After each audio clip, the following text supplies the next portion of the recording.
Hi everyone. In this video I'm going to show you how to symbolize elevation models and how to create a hillshade quickly and easily in QGIS. I already have a DTM loaded, so let's go to Properties, Symbology, and right now it's set to single band rate, and we can see the values range from -2 to 548. These represent the minimum and maximum elevation in the raster. You can switch the color ramp from black to white or from white to black. The negative values usually correspond to water radius and interpolation errors, which is completely normal. To improve the visualization, go to min-max value settings, cumulative count cut, and this removes the top and bottom 2% of extreme values. It helps reduce interpolation errors, especially in water or no data zones. Now let's change the renderer to single band pseudo color. A DTM has only one band with elevation values, so this renderer gives us more control.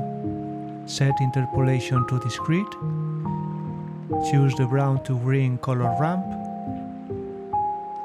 invert the ramp, change the mode to continuous, and click Classify. To improve the map, assign a blue color to all values less than or equal 0, so the sea appears clearly. Apply the changes, and now the elevation model is much easier to read. Now let's go create the hillshade. Duplicate the DTM layer, go to Properties, Symbology, Hillshade. In Resampling, choose Linear, which smooths the visualization both near and far. Now go back again to the original DTM layer.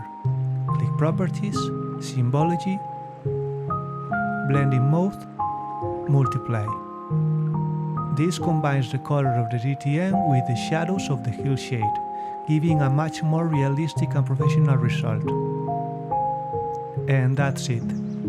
We now have a properly symbolized DTM, water represented in blue, a clean hillshade, and a blended final visualization with depth and clarity. Fast, simple, and perfect for maps, analysis, or presentations. Hope you like it, and see you in the next video.